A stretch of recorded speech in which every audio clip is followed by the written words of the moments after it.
C'est bon. C'est bon, allez.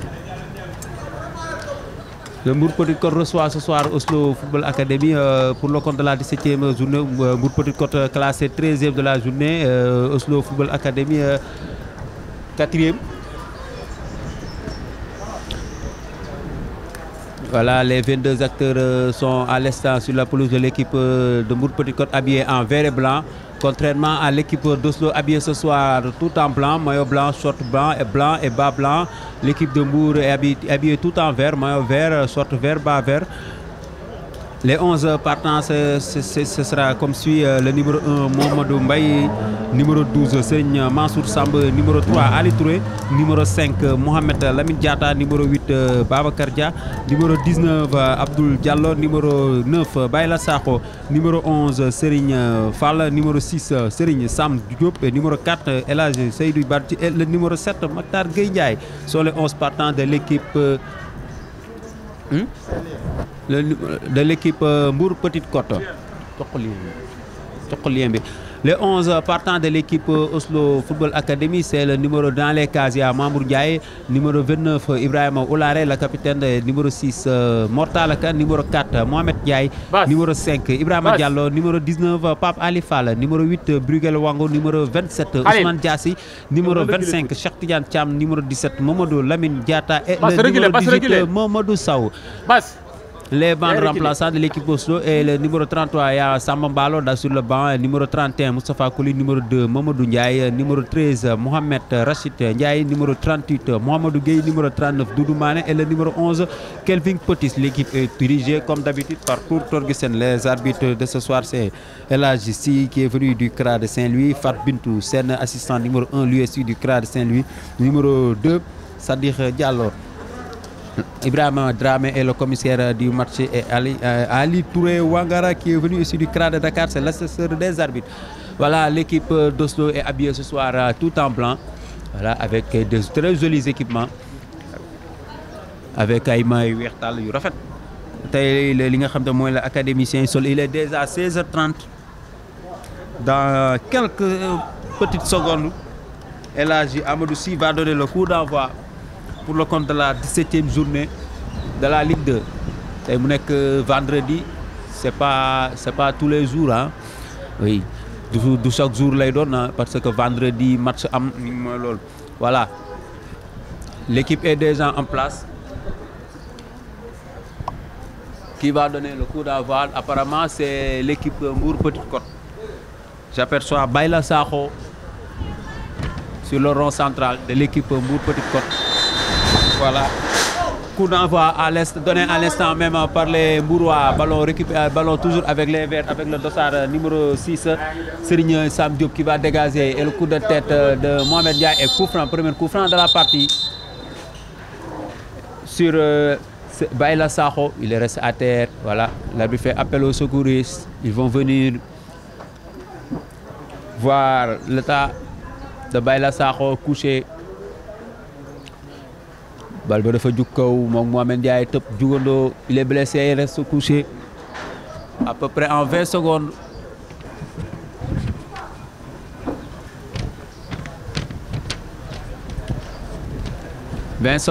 Il est à terre.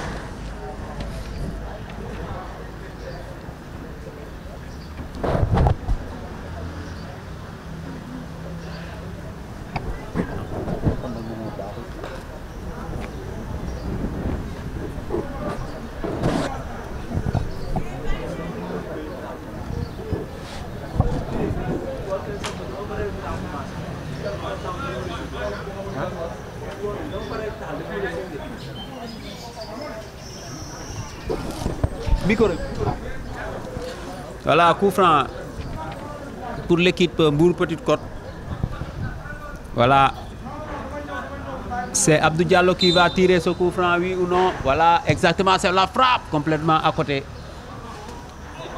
L'arbitre qui désigne les 5,50 m et c'est Mamour Ndiaye qui va jouer rapidement vers Mohamed Ndiaye.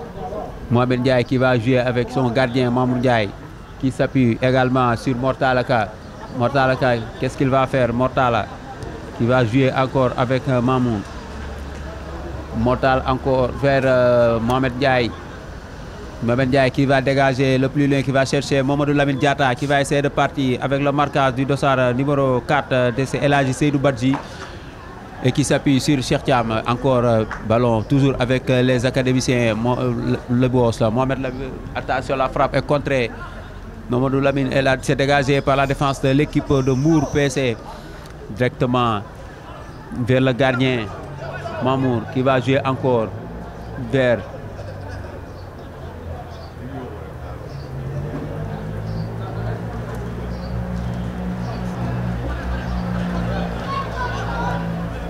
Mortala qui va dégager vers Pape Alifal, mais malheureusement c'est contré par les Verts et toujours ballon sera pour les académiciens. Et touche pour Oslo, habillé en vert ce soir, n'est qu'à gauche droite de votre écran. Touche directement de Pape Ali qui va jouer avec Bruegel. Bruegel encore, attention, l'arbitre qui laisse jouer l'avant du ballon avec les académies, les Mourois, les Verts, habillés tout en bleu vert. Ballon toujours avec les académiciens. Ousmane, ballon toujours.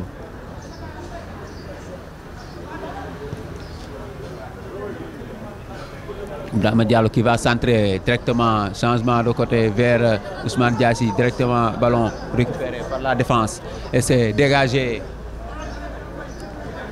Mohamed Ndiaye qui va s'appuyer sur son gardien Mamour Ndiaye, encore Mohamed Ndiaye qui va essayer de partir. Pour qui? Mamadou Sow, encore Mohamed.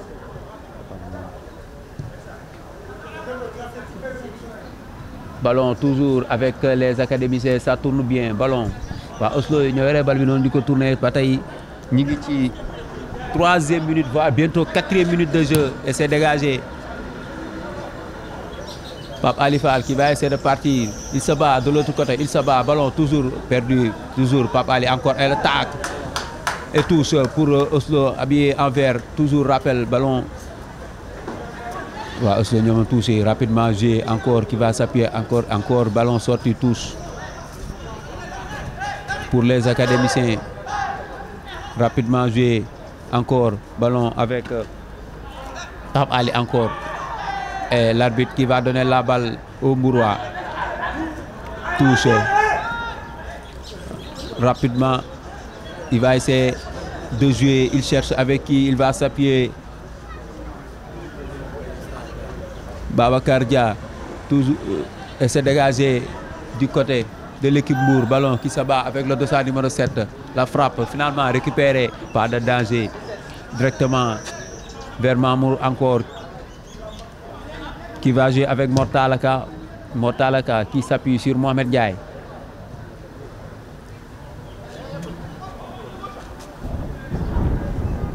Mohamed Ndiaye qui va jouer sur Ibrahima Diallo et c'est Mamadou Sow qui va partir de l'autre côté, de la droite vers la gauche. Il de passement de jambes. Mamadou, est-ce qu'il va faire? Malheureusement non, et c'est dégagé par la défense de l'équipe de Mbour.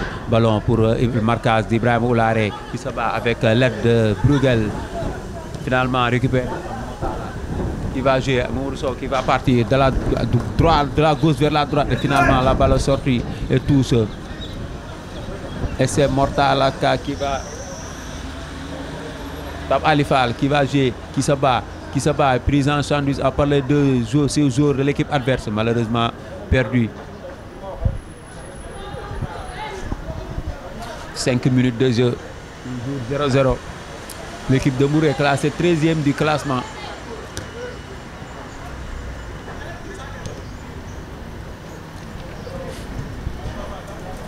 Et toujours pour les Mourois.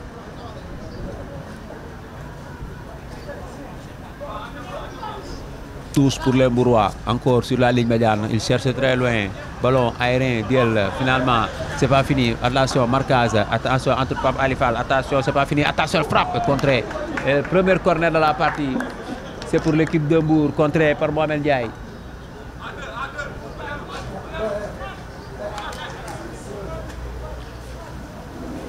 Corner. Et ce sera tiré par Serigne Mansour Sam de l'équipe, le capitaine de l'équipe de Mbour. Corner de la droite vers la gauche. Attention, corner repoussé par la défense de l'équipe. Attention, deuxième tentative, la frappe encore contrée. C'est pas fini. Ballon toujours avec les Mourois qui vont essayer de revenir. Attention, centre. C'était pour Serigne Mansour, mais c'était trop long pour lui. Directement dans les bras de Mamour qui va dégager. Qui cherche Mamadou Sow, mais il ne le trouve pas encore. Encore une autre touche. Évidemment, oui. Ousmane Diassi qui va jouer avec Bruguel. Attention, perdu et coup franc. Obtenu par Bruguel. Le dossard numéro 8 de l'équipe d'Oslo. On est à la 7e minute de jeu. Ici, je rappelle que vous êtes en direct sur Oslo TV. Ou bien en direct ici au stade Maniang Soumaré de Thiès.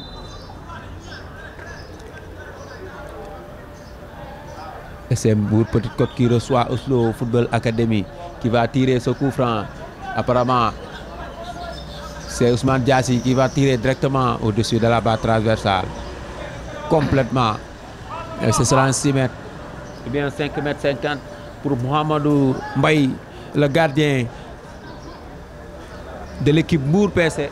Mbour PC, c'est Mbour Petite Côte.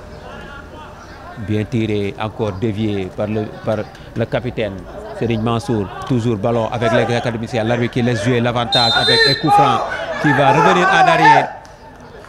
L'arbitre qui va revenir en arrière. Coup franc obtenu par Ousmane Diassi. Provoqué par Serigne Mansour.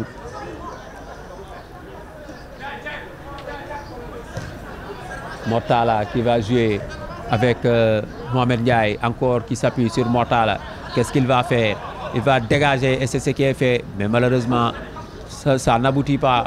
Récupéré par les Verts avec Serigne Vafal de l'autre côté. Le dossard numéro 11 qui va essayer de partir. Mais malheureusement, non. Il y a Mohamed Ndiaye, bien costaud à la défense, qui se bat, qui récupère la balle. Il dépasse la ligne médiane, il va essayer de partir et se contrer. Touche. Et c'est Cheikh Tidiane Thiam. Il va laisser à son coéquipier Ibrahima Diallo qui va exécuter cette touche pour les académiciens. Attention, ballon vers Mamadou Lamine Diatta. Qu'est-ce qu'il va faire? Il se bat seul, pris en sandwich par deux joueurs de l'équipe Mbour qui s'en sort bien. Ballon toujours avec Cheikh Thiam qui s'appuie également sur Ibrahima Oulare. Encore Mortala, ballon. Encore Bruguel qui va jouer avec Mohamed Ndiaye encore. Malheureusement, non. Pas de solution. La passe était pour personne. Directement vers le gardien Mohamedou Mbaye.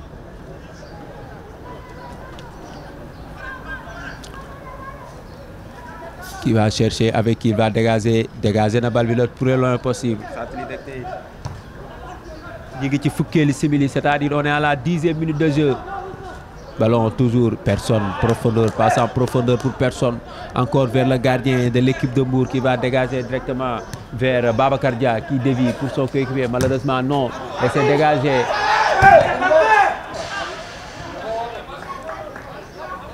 La balle sera pour les Mbourois.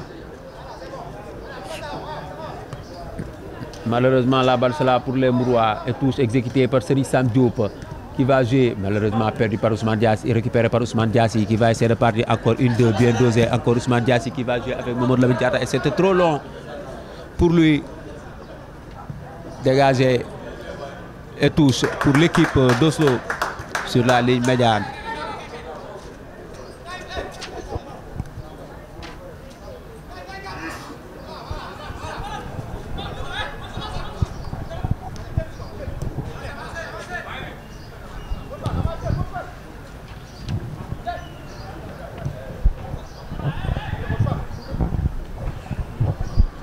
Ça va repartir encore de la droite vers la gauche pour les académiciens. Et c'est trop long pour lui. Et ce sera un corner pour Oslo Football Academy.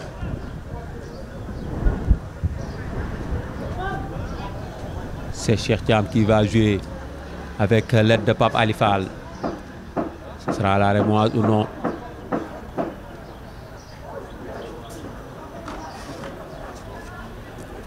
Il se discute entre deux qui va tirer ce coup franc. Qui va tirer ce coup franc et c'est tiré directement pour qui?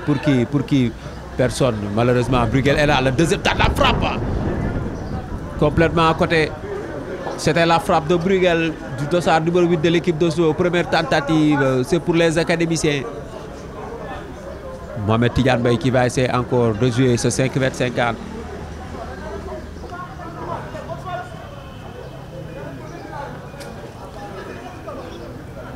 En attendant le coup de sifflet de Serigne El Hadj Amadou Sy qui nous vient du CRA de Saint-Louis. Ballon toujours avec Serigne Mansour Samb, le capitaine qui s'appuie, perdu, récupéré. Toujours avec les Verts, les Mourois qui vont essayer de partir, qui vont essayer de trouver la faille. Pressing du côté de l'équipe. Attention, Mamadou Lamine Diatta qui va essayer de partir, mais malheureusement non.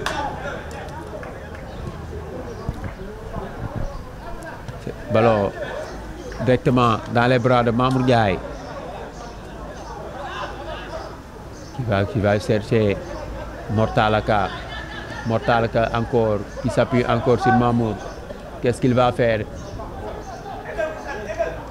Il pousse, essaie de dégager Mamour Ndiaye. Malheureusement, non. Bruegel est là. Serigne Mansour, ballon toujours avec les Verts qui vont essayer de revenir. Pressing des Blancs, des académiciens. Centré. Ballon Mortal qui protège sa balle et ce sera un 5m50 encore pour les visiteurs. Rapidement joué Mamour vers Mortal encore pour Mamour. Mamour qui garde la balle, il garde la balle et s'est dégagé. Il cherche qui? Cheikh Thiam. Heureusement oui, il le trouve, mais malheureusement le contrôle n'est pas bien reçu recevoir. Le contrôle n'est pas bien reçu pour Cheikh et ce sera en touche encore. Bruegel, toute personne, ballon aérien gagné par les Verts. Serigne Mansour, le dossard, le capitaine qui va essayer de tourner encore, perdu, récupéré. Ballon Ousmane Diassi qui va partir. Ousmane Diassi pour Mamadou Sow. Sow, qu'est-ce qu'il va faire? Mamadou Sow, un contre de la gauche vers la droite. Attention, ballon encore pour Mamadou Sow. La frappe. Personne. Toujours ballon. C'est pas sorti, récupéré par l'équipe de Mbour qui va essayer de revenir directement vers le dossard numéro 7, Serigne Matar Gueye. Il fait le pressing, mais Mohamed Ndiaye est là pour récupérer la balle. Il s'appuie sur Mamour Ndiaye qui va jouer. Pour qui? Et c'est dégagé. Encore. Ce ballon, Cheikh Thiam qui s'appuie sur Mamour Sow qui va partir seul. Et l'arbitre qui signale position d'hors-jeu.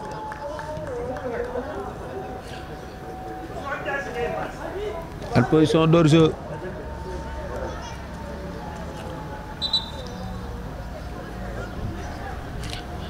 La balle sera rendue par les Bourrois.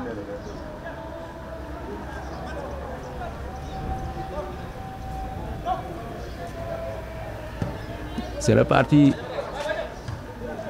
Ballon, attention. Mamour qui va jouer encore vers Ibrahima Diallo. De l'autre côté, de la droite vers la gauche, qui va partir.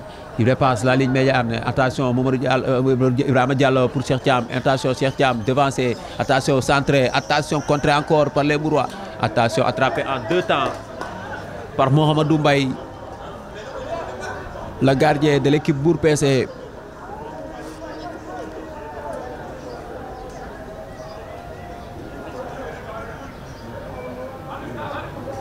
Il s'est dégagé directement sur la touche. On est à la 15e minute, bientôt 16e minute de jeu. Et le gardien qui reste à terre, le gardien de l'équipe Mbour, Mohamedou Mbaye, qui reste au sol.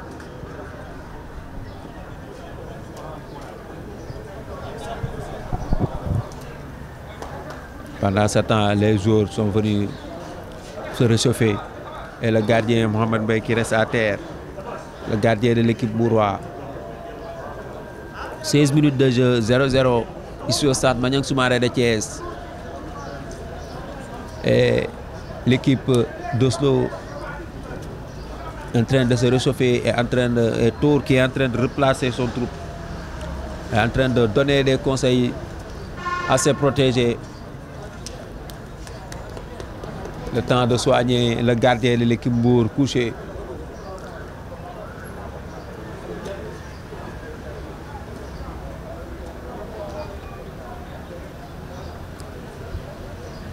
Et on aperçoit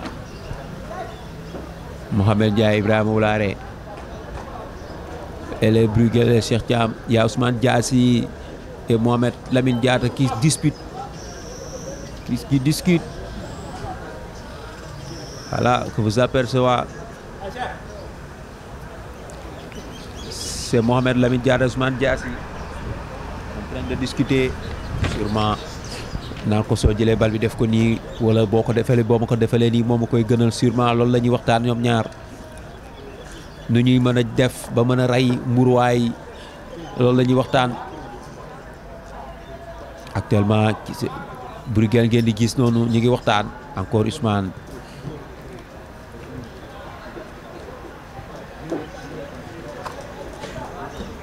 nee nañ leen ñii duñu dara, indiwuñu dara, buñ leen forcé jël bal bi di ko jaarle fii, passe bi di jaar nii, passe yi di jub, buñ ko defee léegi ñu tàqali koog ñi. terrain bee ñu boole. Voilà, le gardien s'est relevé.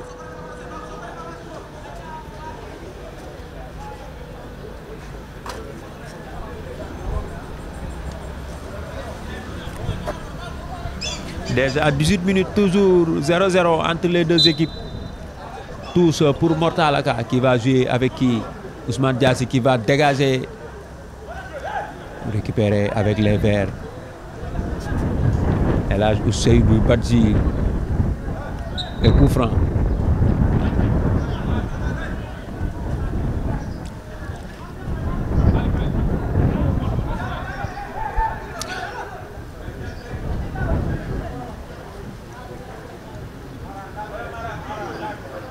Coup franc pour les Bourrois. Toujours avec Seydou Badji. Ballon dégagé directement vers qui? Ballon 1-2 récupéré par les académies Mohamed Sow qui va essayer de partir, qui tourne. Mohamed Sow demi-tour. Attention, parti pour Ousmane Diassi. Attention! Il y a un coup franc commis par Ousmane Diassi sur le défenseur de l'équipe Bourrois.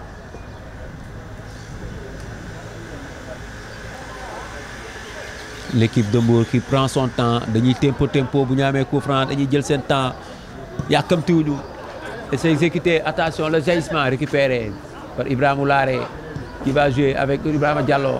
Ibrahima Diallo, attention, toujours, il va jouer encore vers Cheikh Thiam. C'était trop long. Il y a Mohamed Sow qui récupère la balle, il va partir de la gauche vers la... Attention, au-dessus. Et c'était bien vu.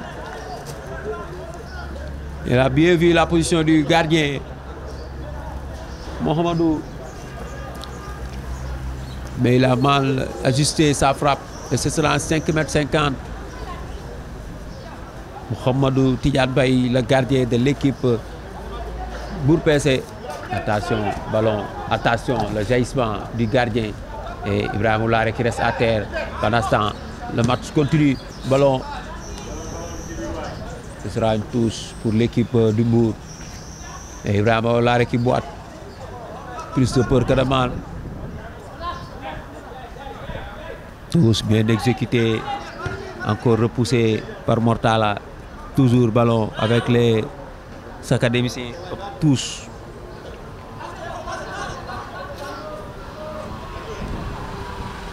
Pape Ali Fall qui va jouer vers Ousmane Diassi qui s'abat sur la ligne médiane. Ousmane Diassi et Cheikh Thiam qui est venu en aide de son équipe. Ballon récupéré par Mohamed Ndiaye qui va jouer vers Mamour Ndiaye. Mamour Ndiaye qui va dégager le plus loin possible. Vers qui? Vers personne. Récupéré par les Verts qui vont se repartir cette fois de la droite vers la gauche. Et coup franc.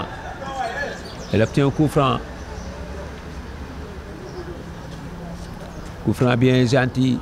De la droite vers la gauche, ou bien de la gauche vers la droite pour les Bourrois.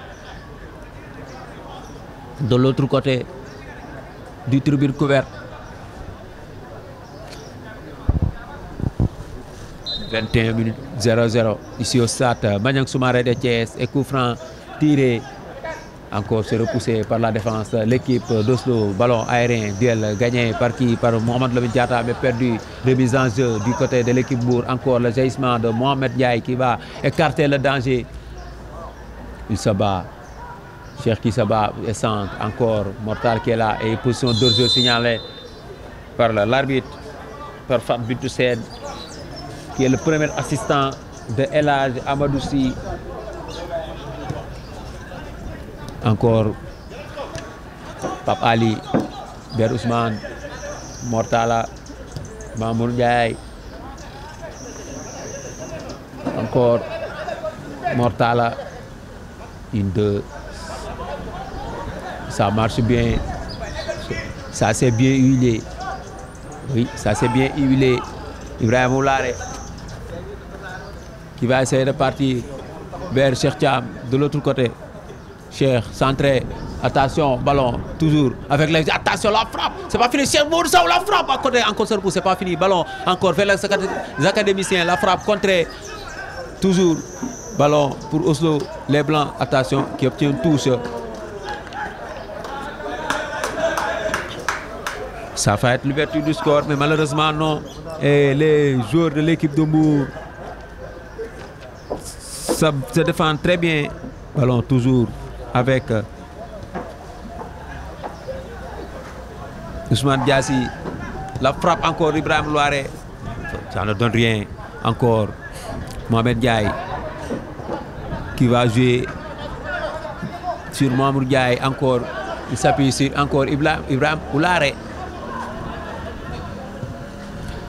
Il cherche Mohamedou Sow cette fois-ci, mais il ne le, qui se bat, mais ballon perdu, ce sera une touche. Il obtient une touche.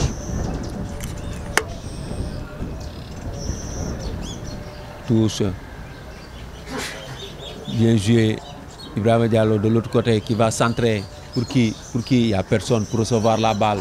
Encore perdu, récupéré par la défense de l'équipe de Mbour qui va essayer de partir encore, centré, changement de côté vers la droite. Malheureusement, non, c'est pas fini. Ballon toujours avec le dossard numéro 11, bien défendu, qui récupère la balle. Non, attention, ça c'est bien. Ibrahima Oulare est là pour... Ce sera un coup franc. Bien remis en jeu, bien joué.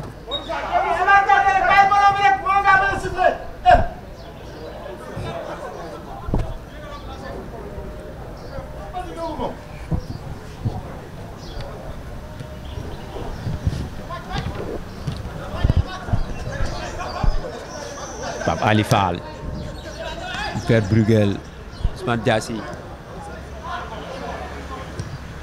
Il va changer de côté vers Cheikh Thiam qui va essayer de partir de la droite vers la gauche. Attention, 1 contre 1, qu'est-ce qu'il va faire? Donc il va centrer ou bien il va s'appuyer sur Mamadou Sow.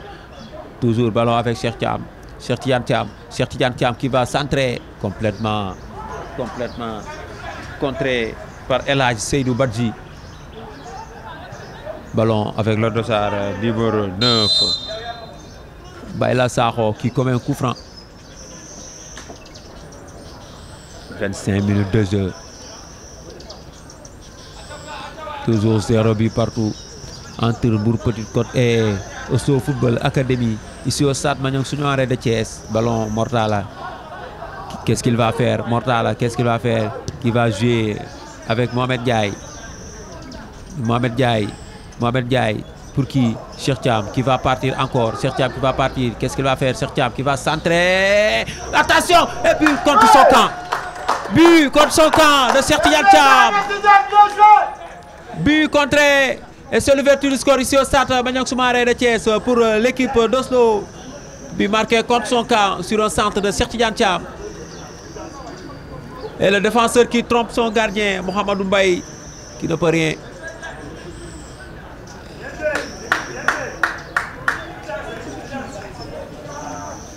Et le défenseur a mis le ballon au fond du filet.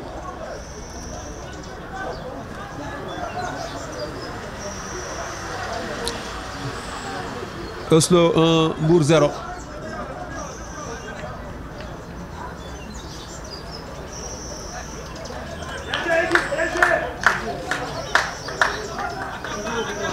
C'est Oslo qui mène ici au stade Maniang Soumaré de Thiès, 1-0, but marqué à la 26e minute de jeu sur un centre de Cheikh Thiam et le défenseur qui a mis son pied et qui marque contre son camp.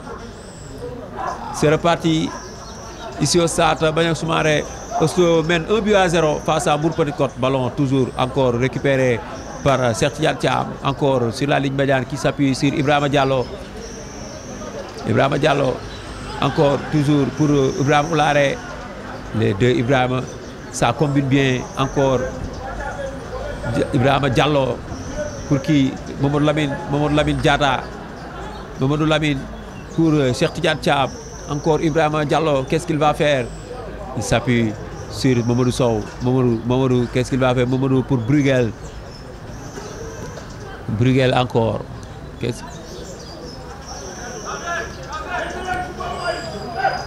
Ballon toujours pour les académiciens, ça tourne bien. Une, deux.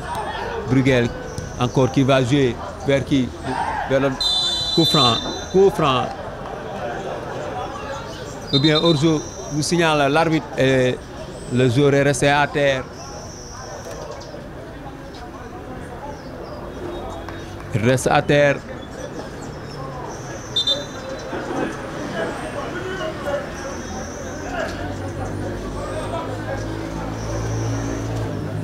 Et c'est Pape Ali Fall. Il va se relever. Plus de peur que de mal. On est à la 28e minute de jeu.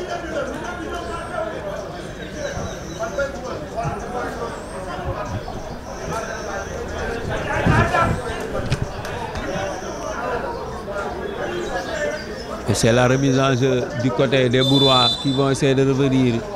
Il va jouer ce coup franc. Bien centré. Encore dévié. Mohamed Ndiaye est là pour repousser la balle. Pour qui? Ousmane Diassi. Ousmane qui se bat. Ousmane. Il prend une touche.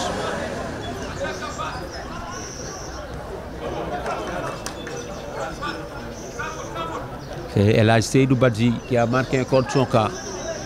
El Hadji Seydou Badji, le dossard numéro 4. Sur le centre de Cheikh Tidiane Thiam, venu de la droite vers la gauche. Et El Hadji qui a mis son pied pour écarter le danger. Mais malheureusement, le ballon se termine au fond du filet. Ballon Ousmane Diassi pour Mortala qui va jouer vers Mamou, qui va dégager. Ballon aérien, Mamadou Sow. Encore pour Mamadou Lamine Diatta, Bruguel qui se bat. Attention, récupéré par Bruguel qui va jouer avec Ibrahima Diallo. Ibrahima Diallo, encore Mohamed Ndiaye. Il va dégager, contrer et se récupérer par les Verts. Encore coup franc obtenu par Serigne Mansour Samb. Rapidement joué. Ballon avec Serigne Sam Diop. Serigne Sam perdu et coup franc obtenu par les Mourois.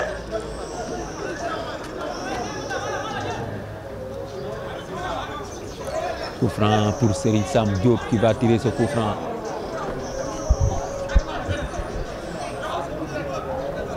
Mais à la 30e minute de jeu. Coup franc tiré. Attention, repoussé par la défense de l'équipe d'Oslo. Ce sera une touche pour les Verts. Rapidement joué de l'autre côté. Centre encore repoussé. C'est pas fini. Ibrahima Diallo qui écarte le danger. Ce sera une touche encore pour les Mourois. Deuxième touche. De la gauche vers la droite. Encore, tous bien exécutés. Encore, pour qui? Baïla Sakho, perdu, récupéré par Oularé pour Mamadou Sow. Mamadou Sow qui va partir vers Ousmane Diassi pour Mamadou Lamine Diatta qui va sortir. Et hors-jeu, signale l'arbitre. Encore, ça va partir Ali Touré qui va jouer avec Serigne Sam qui va jouer encore et se repousser et touche encore. Faute. L'arbitre qui siffle.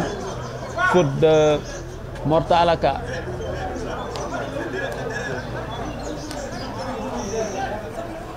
Voilà.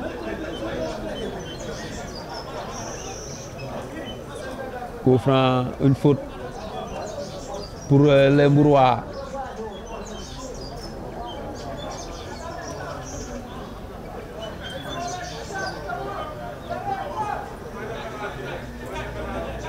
Il y a Serigne Mansour et Abdoul Diallo devant la balle qui va tirer. C'est Abdoul Diallo, attention, repoussé encore par la défense de l'équipe d'Oslo. C'est pas fini, qui va écarter le danger. C'est Ousmane Diassi qui va jouer et c'est dégagé vers Mamadou Sow.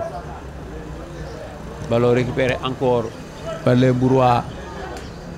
La défense qui va essayer de revenir la balle, qui va jouer avec le dossard numéro 11, Serigne Fall. Et coup franc encore.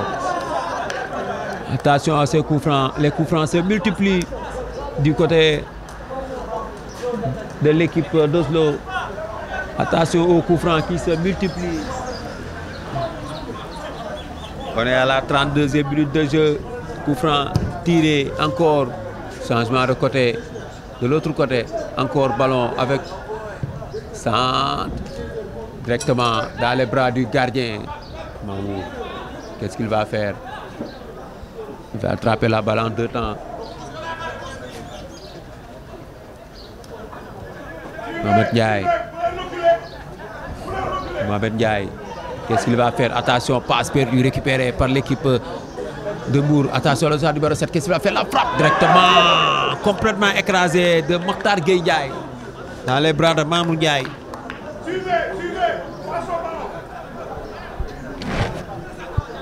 Ballon encore. Ibrahima Diallo qui va dégager et se contrer, repoussé par l'équipe du Mbour. Encore ballon récupéré par l'équipe du Mbour qui va venir encore. Attention, dans le visite, qu'est-ce qu'il va faire? Une, deux, passement de jambe, centre, attention, une deuxième tentative, oui ou non? Il va changer de côté directement. La frappe, qu'est-ce qu'il va faire? Encore changement de côté vers Serigne Diop. Attention, repoussé encore. Et le jaillissement de Mamour qui va attraper la balle. C'est pas sorti. Ce sera un corner pour l'équipe de Mbour. Ce sera un corner.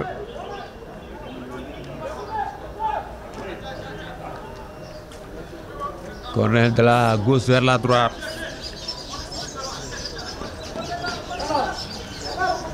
On est à la 35e minute de jeu.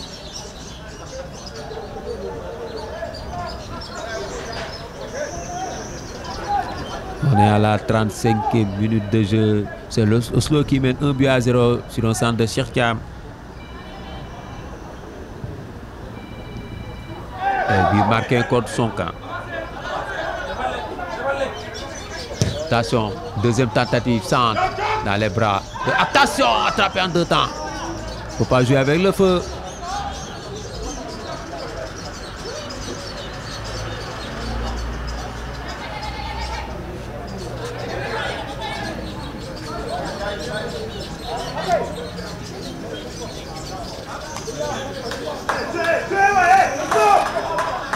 Encore 10 minutes à tenir ici au stade Maniang Soumaré de Thiès. Pour cette première période, c'est Oslo qui mène 1-0. Il marqué contre son camp. C'est El Hadj Seydou Badji.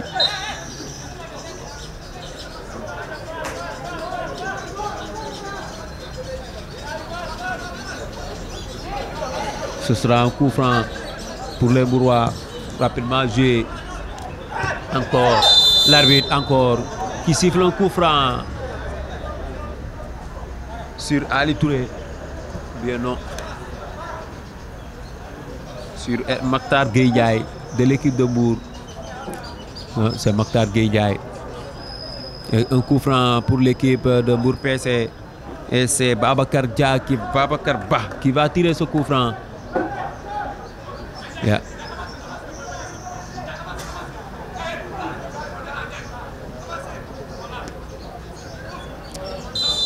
Bien joué, ce sera un coup franc essai. Attention, frappe directement. Ce sera un 5,50 m. On entend Mamour Ndiaye qui crie à ses joueurs, à ses joueurs, avancez, justement pour être mur bi ci kaw. Jouer ak li nga xam ne moom moo di ligne bi bañ Urzo am. Vraiment Olaré. Il va jouer encore vers Cheikh Thiam. Cheikh Thiam qui s'appuie sur Mamadou Lamine Diatta qui perd la balle, encore récupérée par l'équipe de Mbour. Ils vont essayer de revenir avec le dossard numéro 11. Qu'est-ce qu'il va faire? Récupérer finalement Encore Ousmane Diassi qui va partir. Ousmane vers Mamadou Sow. De l'autre côté de la... Attention et hors-jeu. Mamadou Sow était en position d'hors-jeu. Encore rapidement joué par les Mourois. Le jaillissement de Pape Ali. Et c'est dégagé encore par les Blancs. Et c'est la remise en jeu des Mourois. Le jaillissement de Pape Ali encore. Et il y a Cheikh Thiam de l'autre côté, Ibrahima Diallo. Il n'y a rien, l'arbitre a joué. Ballon récupéré par Cheikh Thiam, malheureusement, est perdu. Cette fois-ci, la balle sera pour les Blancs de l'équipe d'Oslo Football Academy. Encore, on est à la 37e minute de jeu. Encore 7 minutes à jouer. 38e minute, encore 7 minutes à jouer, 7 minutes à tenir. Baron pour Mamour Ndiaye. Qu'est-ce qu'il va faire, Mamour? Il va grignoter quelques secondes. Voilà, il va jouer avec Mortala. Mortala qui va dégager. Il n'y a personne pour recevoir la balle. Ce sera une touche pour l'équipe de Mour. Et la remise en jeu de Serigne Sam Diop rapidement vers son gardien Ibrahim Mohamed Mbaye qui va dégager. Ce sera une autre touche pour l'équipe d'Oslo. Bali dañuy génn rek. Bali dañuy génn ku gisul loo xam tulli ko touche. Ousmane Diassi moo jox bal bi Mortala. ci fanweeri simili ak juróom-ñett. Encore cette fois-ci touche la pour waa Mbour ñoo moom touche cette fois-ci. ñooy jeu touche bi. passé na encore Mor Pape Ali moom mbëkk bal bi noonu c'est pas fini, ballon qui s'abat sur la ligne médiane. Ce sera pour Oslo. Bien, j'ai vu l'arbitre Bintou Sène qui a vu que ce sera une touche pour l'équipe d'Oslo sur la ligne médiane. Touche pour Pape Ali qui va exécuter le plus loin. Mamadou Sow encore. Benen touche, benen coup franc là. Cette fois-ci c'est pour l'équipe de Mbour qui obtient ce coup franc. Rapidement exécuté encore le jaillissement de Pape Ali encore vers qui Cheikh. Malheureusement il n'y a personne encore. Personne. C'est Mansour qui récupère la balle perdue, récupérée par Ousmane Diassi. Qu'est-ce qu'il va faire? Ousmane Diassi qui va jouer avec Mohamed Ndiaye. Mohamed Ndiaye qui se bat. Elle s'appuie sur Ibrahima Diallo. Ibrahima Diallo qui va jouer vers Mamour à 0. Bien vu. Mamour, qu'est-ce qu'il va faire? Il va dégager. Mais il n'y a personne. À part El Hadj Seydou Badji de Mbour qui récupère la balle. Encore Mamour Sow perdu, récupéré par les Verts. Ils vont se refaire. Et le jaillissement d'Ibrahima Diallo qui met sa tête. Écarte le danger et ce sera une touche pour l'équipe de Mbour Petite Côte.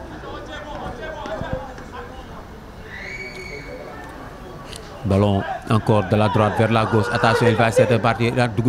Qu'est-ce qu'il va faire? Il n'y a personne. Il y a Balba. Un coup franc pour l'équipe d'Oslo. Il y a un joueur de l'équipe d'Oslo qui reste à terre. On est à la 40 minutes de jeu. Encore 5 minutes à tenir. Et c'est Oslo qui mène 1-0 ici au stade Maniang Soumaré de Thiès.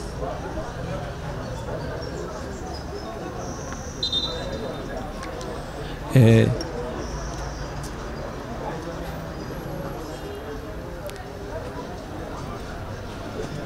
le joueur qui reste toujours à terre. Et c'est Ibrahima Diallo.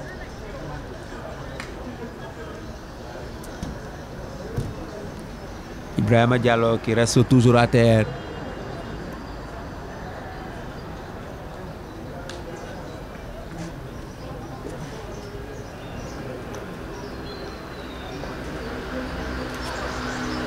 Là, Ibrahima Diallo qui est en train de diagnostiquer. Oui, il va se relever. Plus de peur que de mal. On est à la 42e minute de jeu. Et pendant ce temps, les joueurs sont là.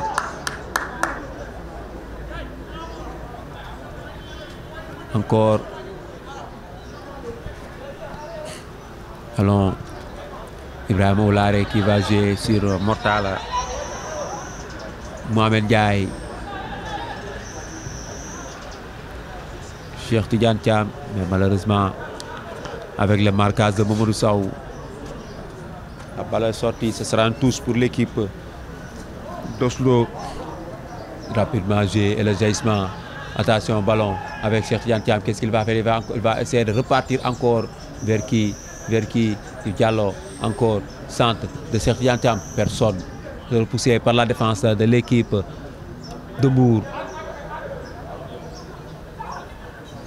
Baïla Sakho qui va jouer de l'autre côté. Encore Serigne Mansour Sam de l'équipe de Mbour, la capitaine qui se bat de l'autre côté avec le marquage de Cheikh Thiam. Il va encore revenir en arrière et centre repoussé par Pape Ali.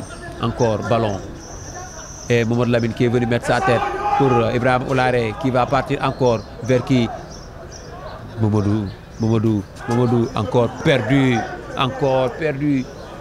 et Serigne Sam Diop est là pour écarter le danger et le jaillissement encore de Bruguel qui met la balle sur les touches. Attention, touche rapidement. J'ai encore un coup franc pour l'équipe de Mbour. C'est Bruguel qui a provoqué ce coup franc rapidement joué encore avec le dossard numéro 8 Babacar Ba qui va centrer encore, c'est repoussé par Mohamed Ndiaye. Encore Diassi qui est là pour écarter le danger. Malheureusement non, encore Serigne Sam Diop qui va jouer encore pour qui? Serigne Sam qui récupère la balle. Attention, le marquage de Diassi perdu. Ce sera une touche encore pour les académiciens. Encore 1 minute à tenir. On est à la 44e minute de jeu. 1 minute dans le temps réglementaire. Pape Ali qui va exécuter ce touche vers Diassi. Encore dégagé le plus loin. Encore pour partir Mamadou Sow. Non! Perdu. Mamadou Baye qui va jouer rapidement vers Baïla de l'autre côté. Encore revenir à 0 vers Mamadou Baye qui va dégager cette fois-ci. Malheureusement, Mortala est là. Pape Ali est là. Pape Ali, marquage de Oulare, perdu, récupéré par les Verts. Un coup franc. Et les coups francs se multiplient. On ne comprend pas qu'est-ce qui se passe. Attention au coup franc qui se multiplie. Temps additionnel, ñaata minute. Temps additionnel, ñaata minute. 1 minute.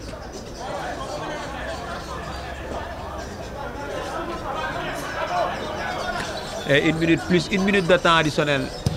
Coup franc.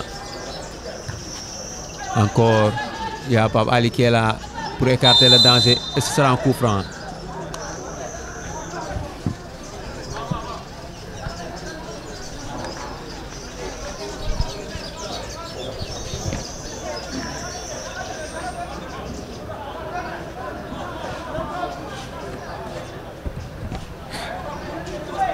Ce sera un coup franc.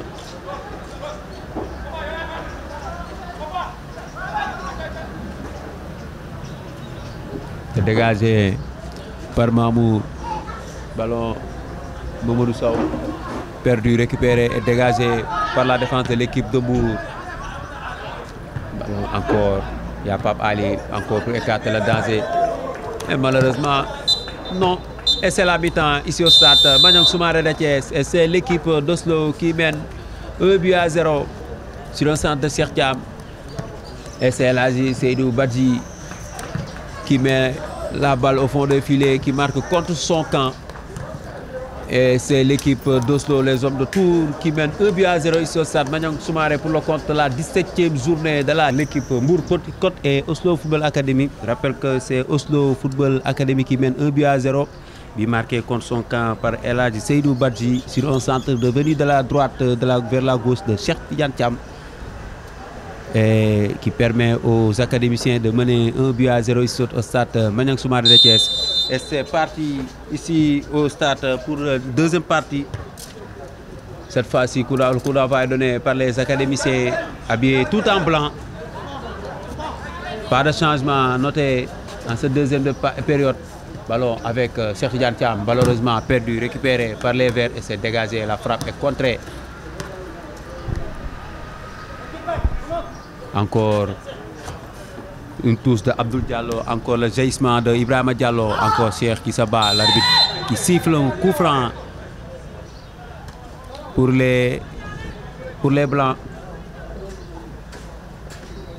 Et Cheikh Tidiane Thiam qui reste toujours à terre, se tord de douleur, plus de peur que de mal, il va se relever.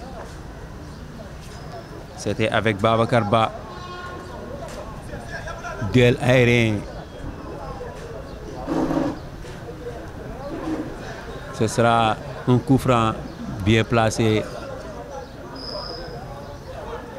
Il va centrer directement sur Tidiane Thiam et il va jouer avec Ibrahima Diallo qui va partir de la droite. C'est un centre, attention, repoussé par la fin, c'est pas fini. Attention, encore la remise en jeu, la frappe contrée de Ousmane Diassi. Encore, c'est pas fini. Pape Ali est là pour récupérer la balle. Et c'est bien qu'il récupère. Attention, il va partir cette fois-ci, c'est de la gauche vers la droite. Pape Ali, face Pape Ali face à Siri Sam Diop et qui gagne. Perdu, et c'est Siri Sam qui gagne ce duel. Ce sera un 5,50 m. Et c'est Mohamed Baye qui va dégager.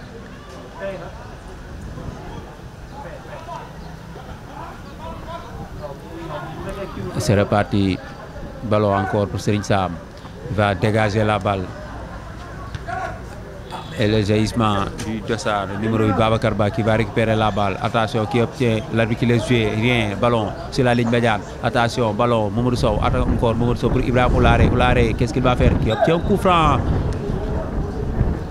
Très intelligent d'Ibrahima Oulare, le capitaine des académiciens. Encore.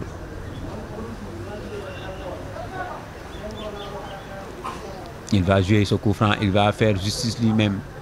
Encore pour Mortala qui va jouer avec Mamour Ndiaye. Mamour Ndiaye pour Mohamed Ndiaye. Le duo de Ndiaye, Mamour Ndiaye encore. Il va dégager directement dans les touches. Sur la ligne de touche, ce sera un touche pour l'équipe de Mbour. On est à la 47e minute de jeu. Ali Touré. Ali Touré, qu'est-ce qu'il va faire? Il va jouer avec El Hadj Seydou qui laisse pour son gardien qui va dégager. Pour qui? Il va dégager. Attention, un coup franc obtenu par Abdoul Diallo. Et c'est El Hadj Seydou Badji qui va jouer. C'est lui-même qui a marqué contre son camp. Ballon directement vers Bayla Sakho, qui va jouer directement avec le dossard numéro 8. Bayla encore qui va partir avec le marquage de Mamadou Sow, perdu toujours. Le dossard numéro 5, qu'est-ce qu'il va faire encore? Il va revenir à 0. Les Mbourois qui vont revenir à 0. Attention, ballon, pressing de Bruegel et coup franc. Coup franc pour les Mbourois.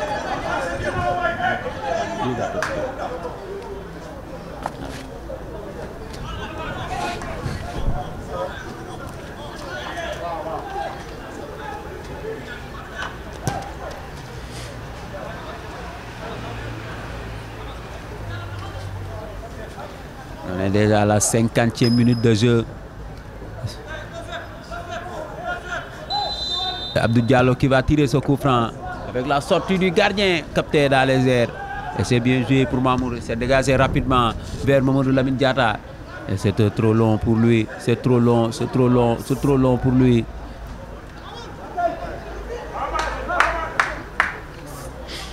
Il sera 5,50 m.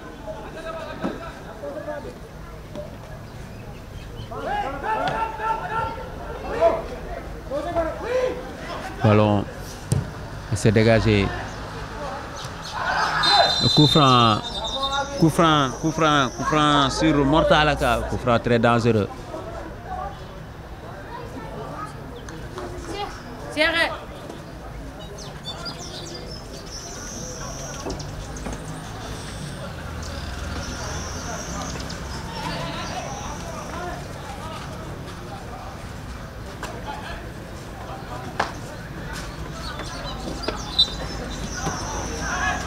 Coup franc rapidement joué. Encore perdu. Encore récupéré par Bruegel. Bruegel, attention la frappe contrée. Sombi. Ce sera un coup franc encore. Ce sera un coup franc encore. Il y a Ibrahima Oulare. Voilà, Ibrahima Diallo. Encore. Cheikh Tidiane Thiam contré. Encore, ce sera un duel. C'est le Badjoum Guerté. Encore, ballon qui se bat très fort. Et coup franc obtenu par Babacar Ba de l'équipe de Stade de Mbour Petite Côte.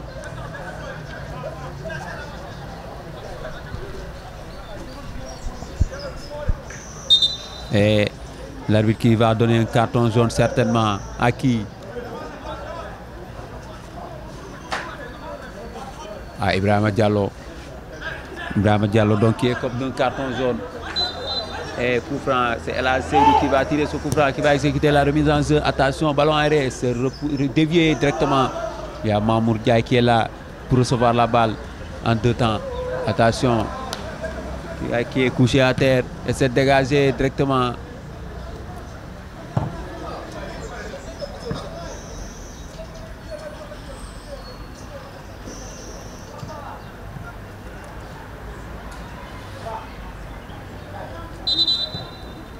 Coup franc.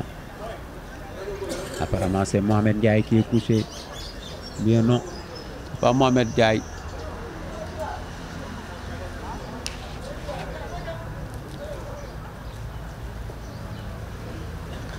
C'est Ibrahima Diallo.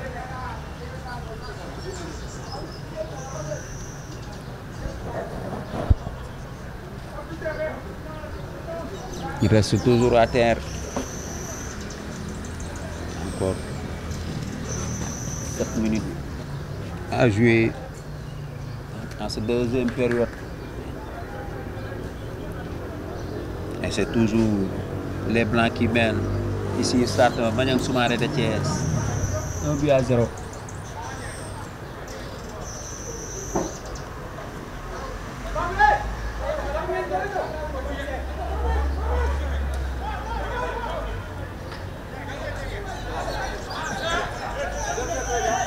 Il s'est relevé et touche.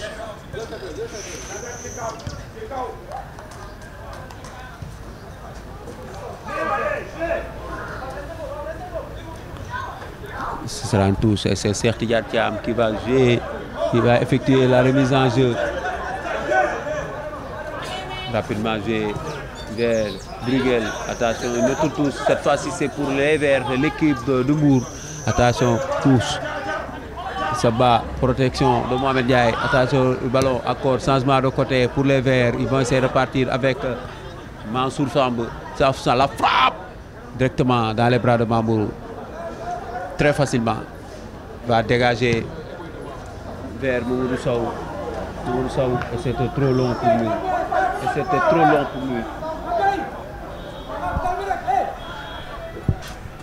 Et on entend continue de faire doucement. Être très calme, ballon récupéré encore par Cheikh Thiam qui va jouer avec Mamadou Lamine Diatta qui va partir seul face au gardien. Mamadou Lamine Diatta dans la différence, en retrait, attention, 1-2, attention, qu'est-ce qu'il va faire? La frappe contrée encore par le gardien, attrapé en 2 temps. Ah, comment on peut rater ça? Bruegel, il était seul. Il a defar wàcce benn ngay def ñaar kër gi boy. Malheureusement, il a raté ça. C'est reparti encore par Mansour Samb qui va jouer. Encore Mamour est là.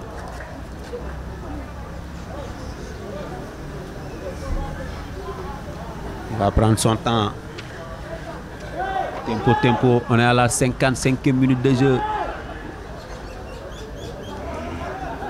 Ballon dégagé par Mamour Diaye. Ballon directement dans les airs. Encore le jaillissement. Récupéré, gagné. Et malheureusement, l'arbitre qui siffle un coup franc commis par Mohamed Lamine Diatta. Exécuté par Seydou Badji. Récupéré encore par Cessien. Ballon toujours avec les Verts qui vont essayer de revenir. Ballon avec Mansour Samb. Contre. Ballon encore toujours avec les Verts de la droite vers la gauche qu'ils vont essayer de revenir encore. Ils vont essayer de revenir au score. Ils vont essayer de la solution de la droite vers la gauche. Et contre. Coup franc. Et coup franc pour Oslo. Coup franc pour les Verts obtenu par Diassi qui reste à terre. Diassi qui se tord de douleur. Il reste à terre.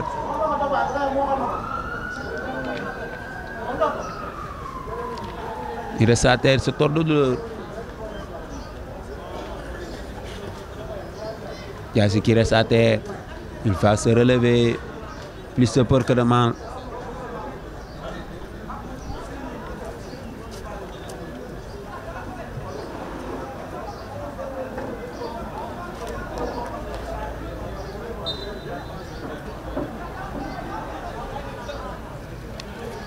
Ballon, et c'est Mamour qui va venir faire justice lui-même et c'est lui qui va tirer ce coup franc.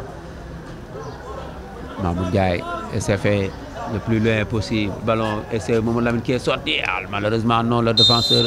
Et coup franc. Attention à ce coup franc qui se multiplie. Ballon, c'est reparti avec le dossard numéro 3 Ali Touré qui va partir pour les Mbourois. 1-2, bien joué. C'est parti encore. Mansour Samb de l'autre côté. Et ce sera une touche pour les Blancs. Une touche pour les Blancs. Rapidement joué.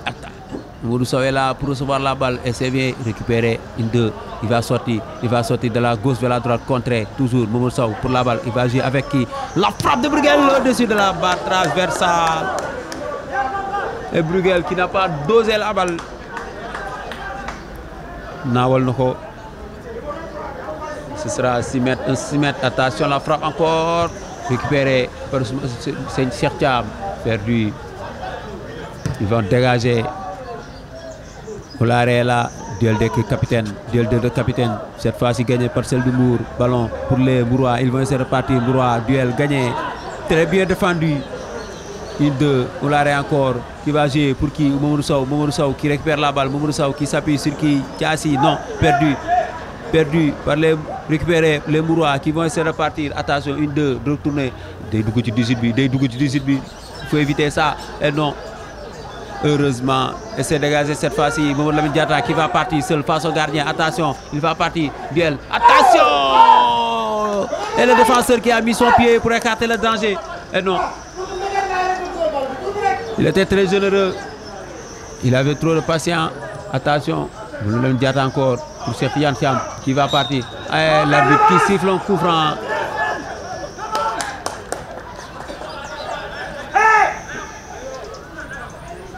Voilà. Ce sera un coup franc. Et c'est tiré.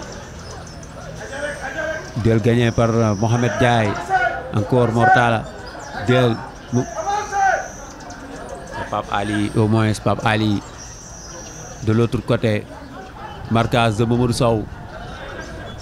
Mais non, Pape Ali, centre, Mamour Ndiaye est là.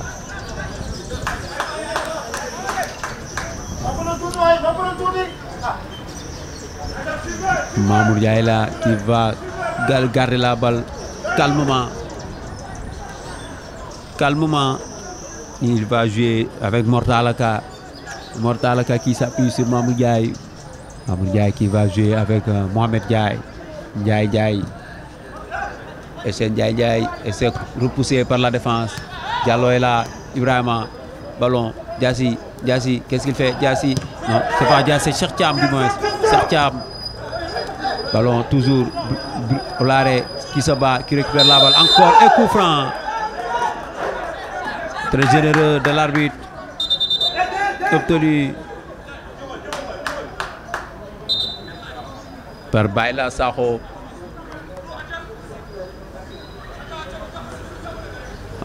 Changement. Et c'est le Babacar Ba qui va sortir, qui va céder sa place à Benoît Toupane. Et également Morgueil Ndiaye qui va céder sa place à Lamtoro Ndiaye. Voilà. Également Lamtoro Ndiaye et Benoît Toupane vont participer à ce match Contrairement à Matar Gueye qui va sortir également. Notre changement également qui va se préparer de l'autre côté.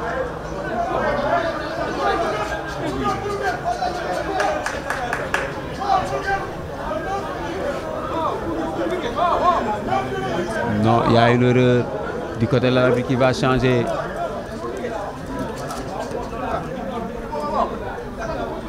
Finalement, Matar Gueye va rester. Matar Gueye va rester. Il va sortir. C'est Mohamed Diatta qui va sortir donc. Le dossard numéro 5 pour lui, le dossard numéro 6. Rectification.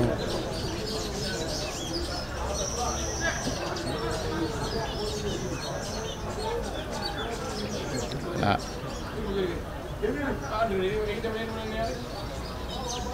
Également Mamour Diop qui va préparer son entrée en jeu. Le dossard numéro 14. C'est sûrement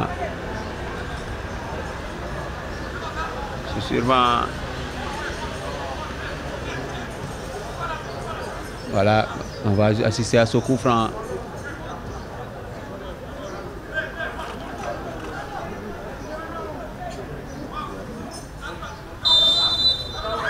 Coup franc tiré par Abdou Diallo directement sur la ligne de touche. Et ce sera une touche pour l'équipe d'Oslo. Et on aperçoit Mamadou Gueye qui va préparer lui aussi dans les minutes qui va venir. Et touche de l'autre côté. Diassi est là pour dégager la balle, malheureusement non récupérée par les Verts. Ils vont essayer de revenir, centrer. Attention, se repousser, se dégager par la défense de l'équipe d'Oslo. Mamadou Sow, non. Et se dégager encore. Ballon et coup franc pour les Verts de Mour qui se relèvent. Ballon toujours avec les Mourois qui tournent la balle. Ils vont essayer de tourner la balle. Et malheureusement, c'est dégagé. Bruguel Ibrahim Oulare pour Mamadou Sow. Et ce sera un coup franc, une faute du capitaine.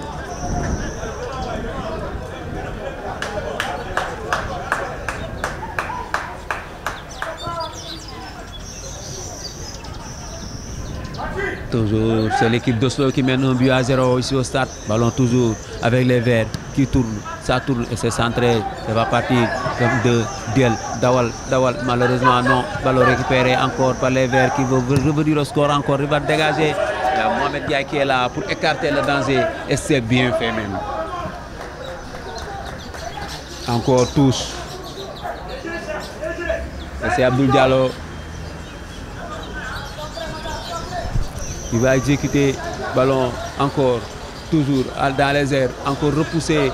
Bruguel qui obtient, l'arbitre qui laisse jouer l'avantage. Ballon pour Ibrahim Oulare. Oulare, qu'est-ce qu'il fait? Oulare qui cherche une solution, qui s'appuie sur Cheikh Thiam, qui va partir. Il va partir. Cheikh qui obtient un coup franc. L'arbitre qui laisse jouer l'avantage. Pour qui? Mamadou Lamine Diatta.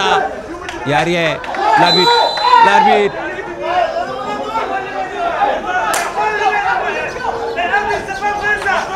L'arbitre qui signale position d'hors-jeu. L'arbitre qui signale position d'hors-jeu et ça repartit rapidement avec les Verts. Duel dans les airs, gagné par Mortala qui dégage la balle sur la ligne de touche. Et ce sera les Verts qui vont effectuer ces remises en jeu. Ballon encore. Directement, ballon.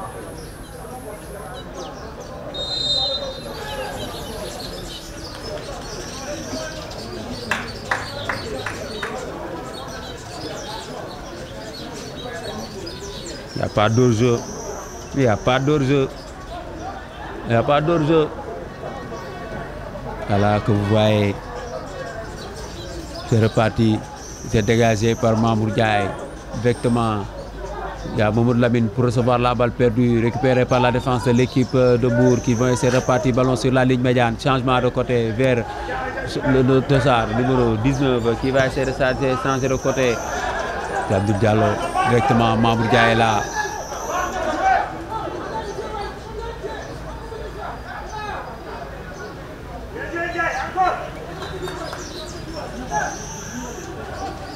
Encore Mortal qui va jouer directement vers Cheikh Thiam et c'est sorti. Cheikh il va partir. Cheikh, attention, ballon encore. Et c'était très bien joué. C'est dans 5,50 m.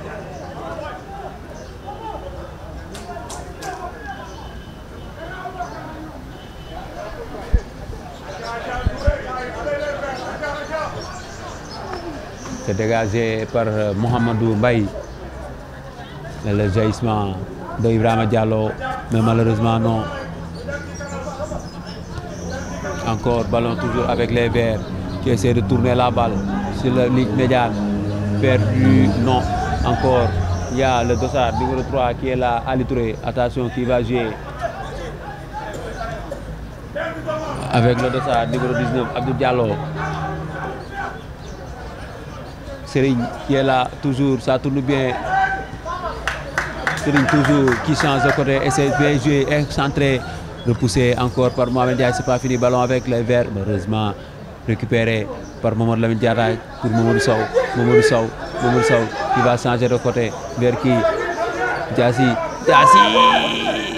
il n'y a rien, estime l'arbitre encore, il va partir encore de l'autre côté, une, deux, seul, la frappe au-dessus, il n'y a personne pour recevoir la balle.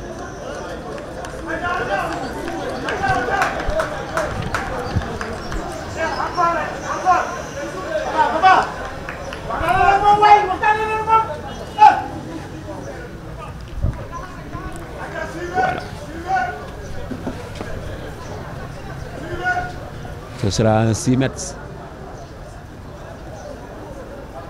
pour les Blancs.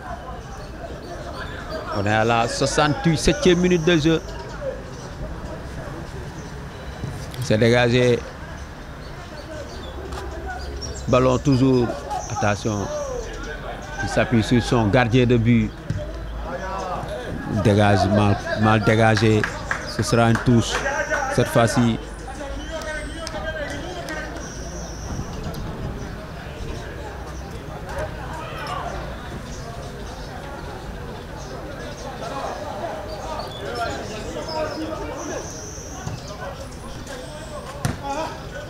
Une touche encore pour les Verts.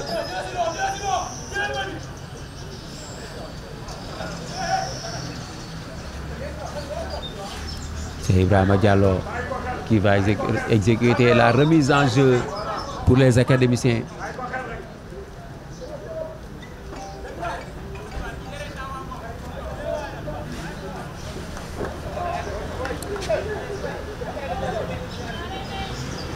Voilà, ballon joué directement avec Mamadou Lamine Diatta qui s'appuie sur personne, récupéré encore par la défense de l'équipe de Bourg qui vont essayer de sortir la balle. Mohamed Diaye qui se défend très bien pour Ibrahima Diallo. Ibrahima Diallo qui va centrer. Attention, le jaillissement du gardien pour écarter le danger, c'est pas fini. Diassi et coup franc.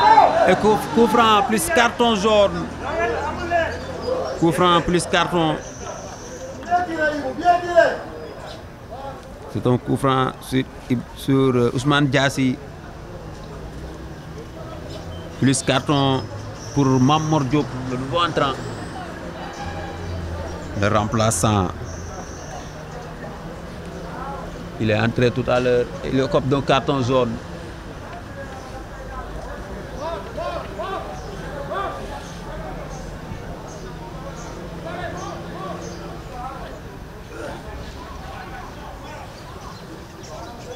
Coup franc bien placé.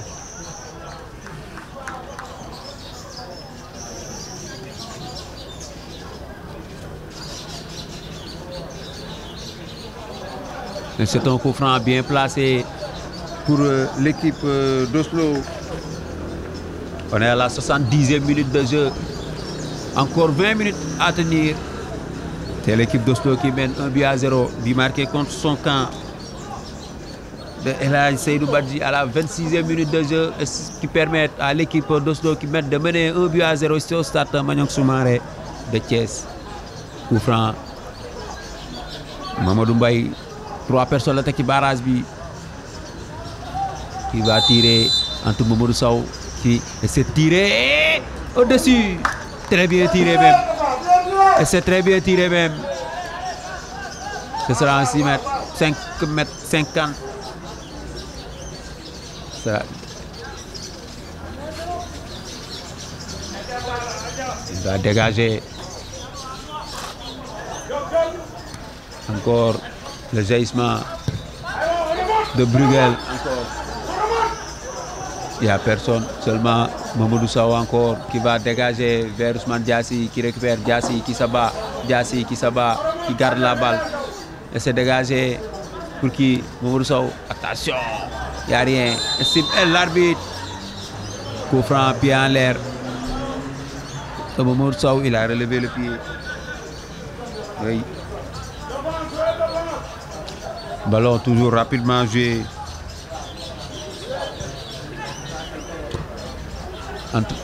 Ballon toujours récupéré par Bruegel qui va jouer avec Cheikh Thiam qui va partir, Cheikh Thiam seul face au gardien, un contre un. Cheikh Thiam qui tourne encore, qui s'appuie sur Bruegel. Bruegel, qu'est-ce qu'il va faire? Il va centrer. Il n'y a personne. Malheureusement, Diassi est là, qui va récupérer la balle. Eh bien oui, Ousmane Diassi qui cherche un net. Diassi, malheureusement, il va revenir à 0. Mamadou Sow. Pape Ali pour Mamoun Ndiaye. Mamoun pour Mohamed Ndiaye. Mohamed Ndiaye, qu'est-ce qu'il va faire pour Bruegel? Bruegel qui tourne, Bruegel qui talonne, faire un talonnade à Olaré qui va jouer avec Ibrahima Diallo. Ibrahima Diallo qui va partir, il n'y a rien. Ibrahima Diallo, c'est trop long. Et l'arbitre qui signale position d'hors-jeu. Encore hors-jeu, nous signale l'arbitre. Le premier assistant numéro 1, Fat Toussel. C'est reparti encore de l'autre côté, de la gauche vers la droite pour les Mourois qui vont essayer de repartir encore et s'échanger. Et le jaillissement, voilà, récupéré par Cheikh. De l'autre côté encore, ils vont essayer de revenir. Ballon, 1-2, ça combine bien. Il va passer. Attention, centré, contré encore. Cette fois-ci, c'est pas fini. Récupéré par les Blancs. Ils vont changer de côté vers Cheikh Tidiane Thiam. Il n'y a rien. Cheikh Tidiane Thiam. Attention, perdu. Côte Noko. Cheikh Tidiane Thiam qui va revenir. Il se bat. Qui va revenir. Encore. Et l'arbitre qui laisse jouer. L'arbitre qui signale rien. Cheikh Tidiane Thiam encore. Mohamed Ndiaye qui dégage la balle. Bruegel encore. Cheikh Tidiane Thiam day demaat moom Cheikh Tidiane day demaat bi ba tempo il va jouer avec perdu Mamadou Sow. Assiduité, vigilance encore. Cheikh qui va centrer, jaillissement du défenseur et ce sera un 6 mètres, un hors-jeu. Du signal l'arbitre hors-jeu. L'arbitre de touche sama demande hors-jeu rek lay gis, hors-jeu dong lay gis.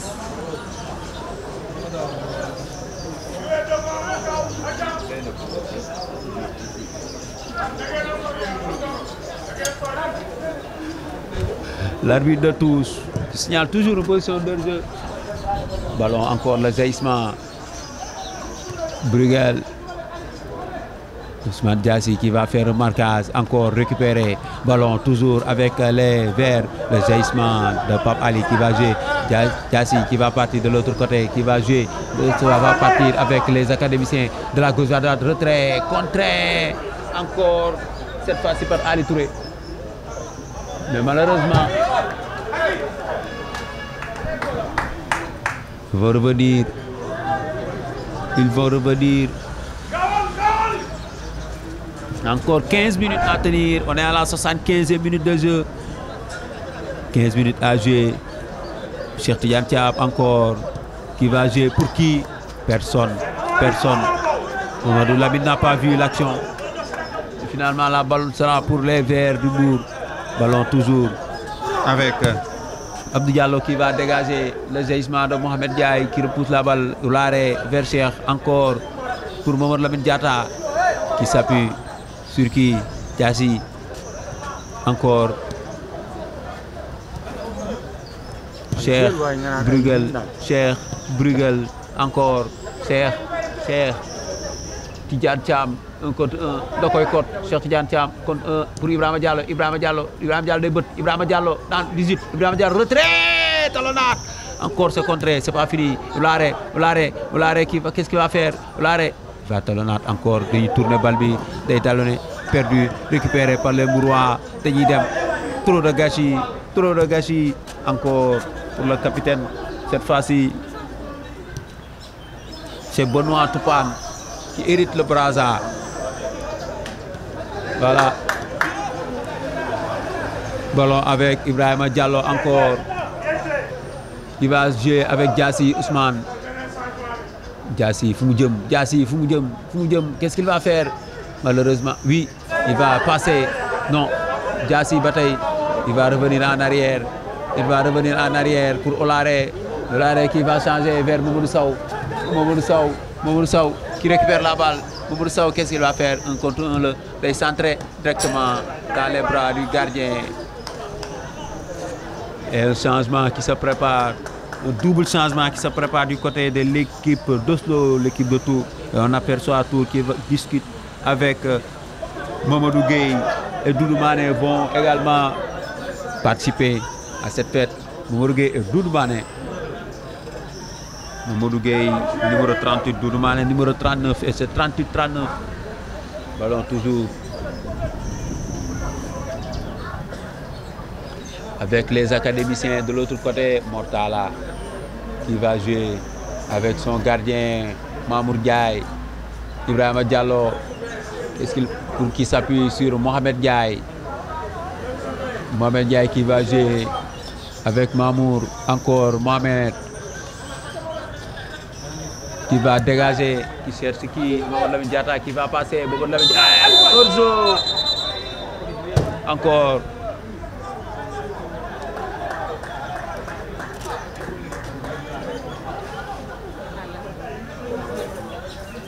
Et c'est un changement, et c'est Cheikh Tidiane Thiam qui va céder sa place à Doudou Mané.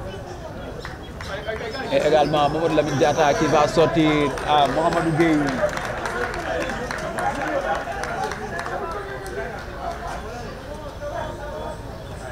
Et c'est Cheikh Tidiane Thiam et Mohamedou Lamine Diatta qui vont sortir, qui vont céder la place à Mamadou Gueye et Doudou Mané, respectivement. 25-17 qui vont sortir et 38-39 vont entrer.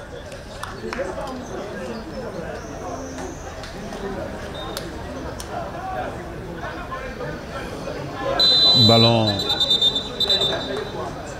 Encore changement du côté de l'équipe du Stade Mbour Petite Côte. Et c'est Mokhtar Gueye qui va sortir cette fois-ci, qui va céder sa place à Abdou Khadr Djelani Fall. Et c'est Abdou Khadr Djelani Fall qui vient d'entrer à la place de Mokhtar Gueye. Et c'est dégagé par Mohamed Mbaye. Duel aérien gagné par les Mbourois qui veut sortir par la frappe complètement au-dessus. C'est pas fini. Vigilance. Encore 10 minutes à jouer. On est à la 80e minute. Ballon toujours Mohamed Ndiaye. C'est Mamour qui va dégager le jaillissement de Abdou Diallo. Toujours avec le Toupane, le capitaine, le jaillissement de Doudou Mané qui obtient un coup franc. Mohamedou Gueye qui va partir rapidement. Mohamedou Gueye qui s'appuie sur Bruegel. Qu'est-ce qu'il va faire? Doudou Mané, Doudou contré. Il obtient une touche.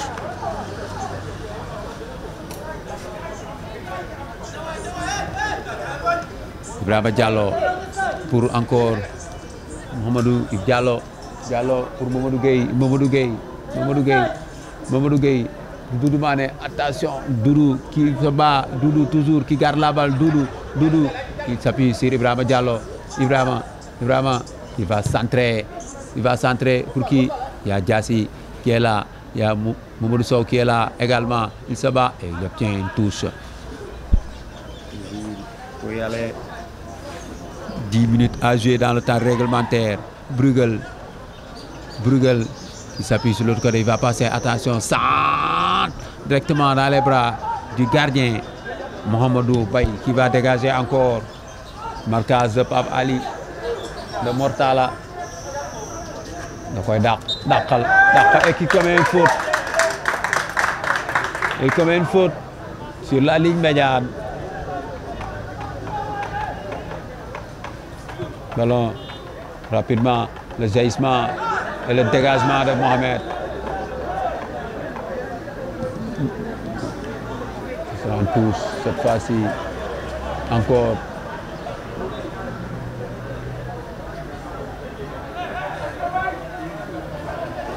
Ballon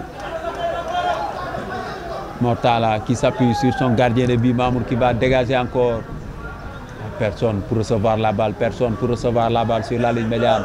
Et c'est l'équipe adverse qui récupère la balle qui va jouer. Et c'est Mohamed Ndiaye encore. Attention, Trébuchet qui va. Ballon toujours. Il va partir. Toujours. Mamadou Sow. Pour qui? Attention, contré encore. Dañuy demaat ñoom les Mourois dañuy demaat Mortala est là, Pape Ali est là pour dégager encore.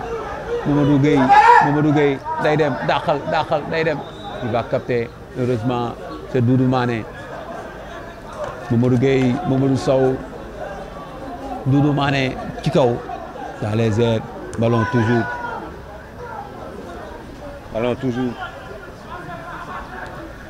Reste encore 8 minutes à jouer. 8 minutes à tenir, bientôt 7 minutes du moins. On est à la 83e minute. Encore 7 minutes à tenir.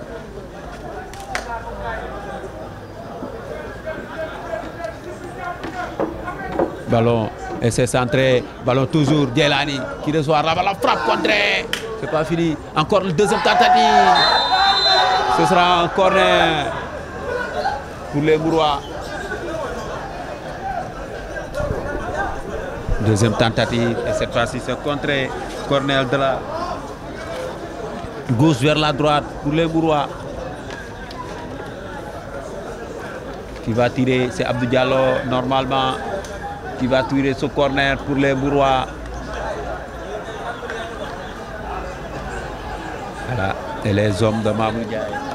dàq na leen ku nekk jël ku nekk taf kenn. Voilà les hommes. Centré et se repoussé par la défense par Mohamed Ndiaye encore très costaud. C'est pas fini. Ballon encore Abdou Diallo qui va revenir. Deuxième tentative. Pour la tête et se repousser. Très bien joué. Encore.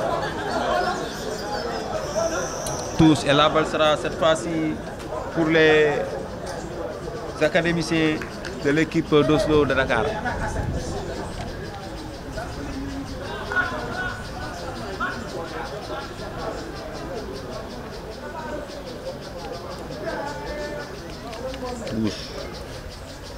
On est à la 86e minute de jeu, 84e minute de jeu.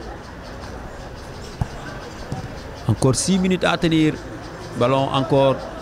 Les Verts vont essayer de repartir. Marquage de l'arrêt perdu, récupéré, bien joué, récupéré. L'arbitre qui laisse jouer l'avantage. Ils vont essayer de repartir de l'autre côté. Mais il n'y a personne encore pour recevoir la balle.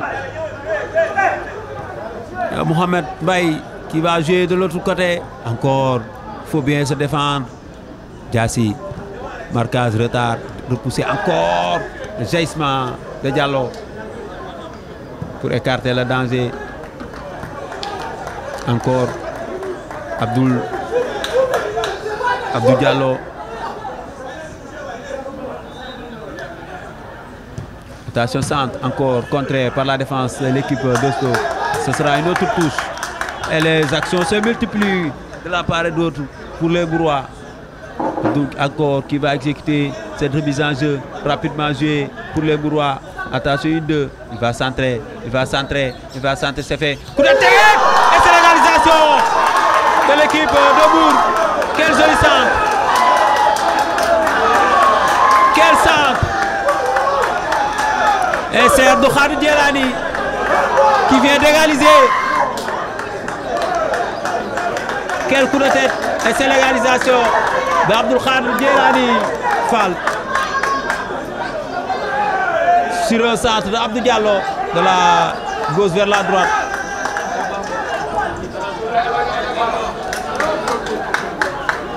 Un joli centre, un joli coup de tête.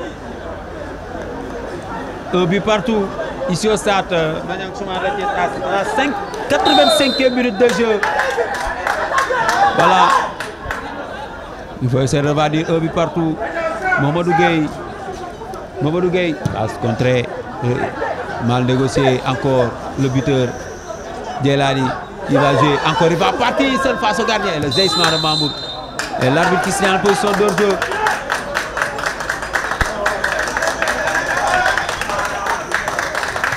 Et l'arbitre qui signale en position d'hors-jeu.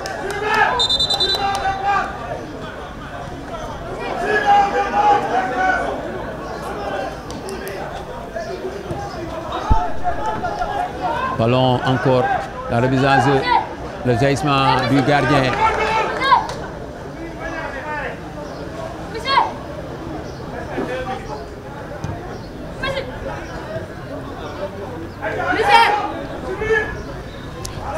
Ballon encore pour les Mbourois.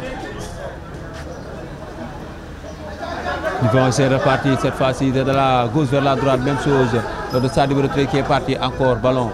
Djelani, encore une deux. Cette fois-ci, c'est lui qui va centrer. Attention, deuxième tentative à côté. Et l'équipe d'Oslo qui souffre pour le moment. C'est l'équipe d'Oslo qui souffre pour le moment. Il faut essayer de repartir rapidement, essayer de saisir. Encore 3 minutes à jouer. On est à la 87e minute de jeu. Ballon de l'autre côté. Demal. Et c'est centré. Il n'y a personne. Encore, et c'est dégagé. Ballon avec Mortala qui s'appuie sur son gardien. Et Ibrahima est là. Oulare, Mamadou Gueye, Brugel encore pour Mamadou, perdu encore. Il y a Ndiaye qui est là. Et coup franc. Rapidement joué vers Oulare. Mamadou Sow pour qui Brugel. Et c'est un coup franc. Et on aperçoit Kelvin Potis qui va entrer.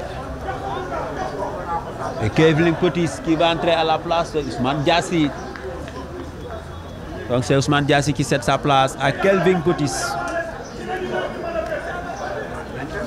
À la 88e minute de jeu, encore 2 minutes à jouer.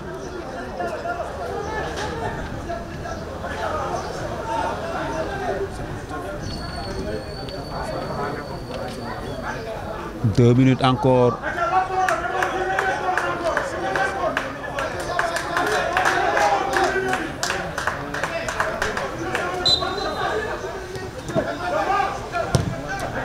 Ballon repoussé par le capitaine Ibrahim Oulare qui s'appuie sur Mamadou Gueye. Mamadou Sow encore centré.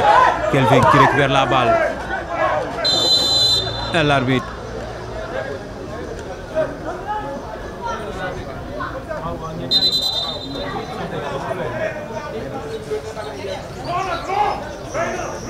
Encore. Et là, Seydou Badji qui laisse à son gardien Mohamedou Mbaye, lui-même qui va jouer directement. Et c'est dégagé par Mohamed Diaye. Doudou Mané qui obtient un coup franc sur la ligne médiane presque.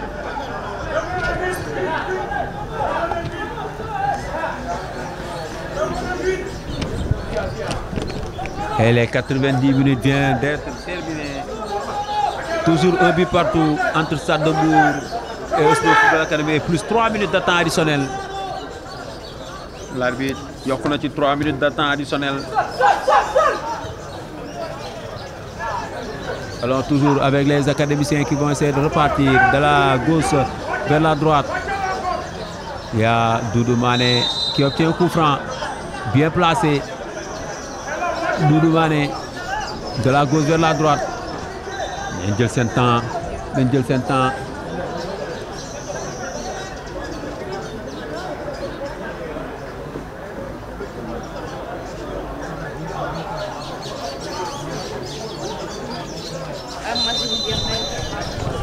Coup franc exécuté, coup de tête repoussé et c'est un coup franc, signale l'arbitre.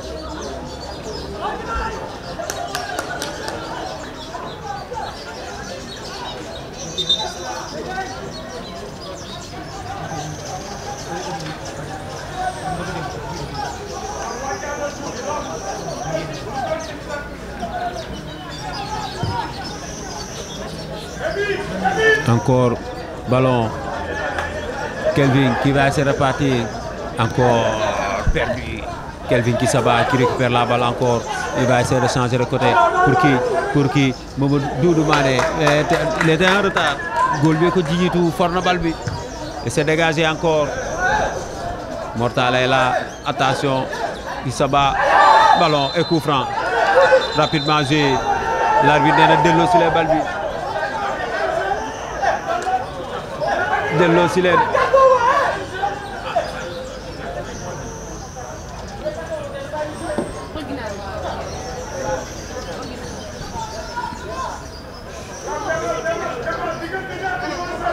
Coup franc encore pour les Mbourois qui vont essayer de revenir. Ballon encore perdu, récupéré par la défense de l'équipe d'Oslo qui va dégager encore. Ballon à carambolage entre les deux joueurs de l'équipe du Stade de Mbour. Et coup franc pour Oslo.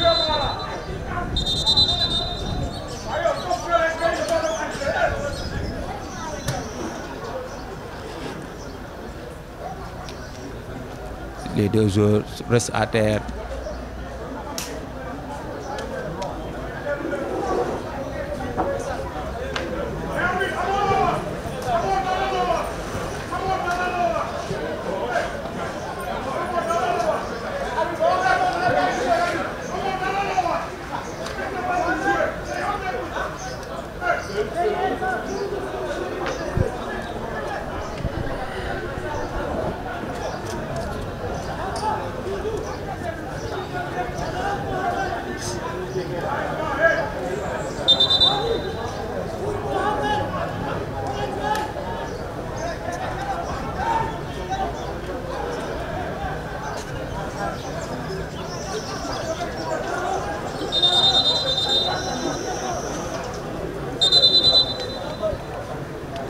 Et le joueur blessé reste toujours à terre.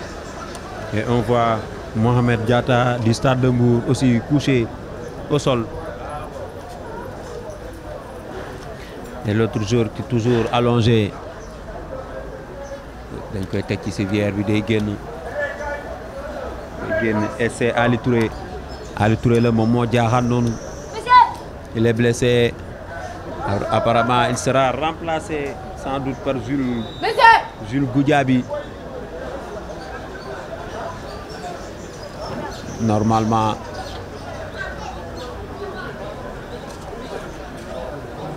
il sera remplacé par Jules Goudiaby.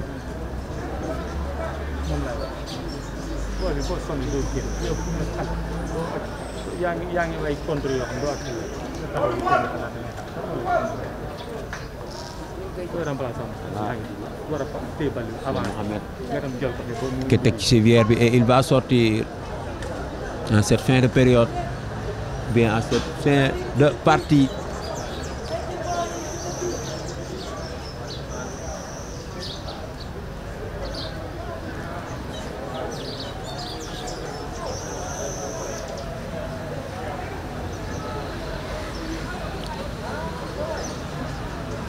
Voilà, il sera remplacé par Jules Goudiaby.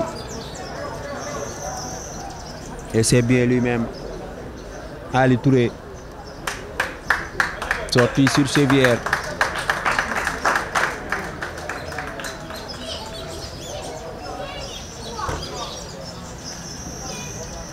Et on va assister à ce coup franc, sans doute l'une des dernières actions pour l'équipe d'Oslo. C'est tiré, ballon aérien, c'est pas fait la frappe de Kelvin directement dans les bras du gardien.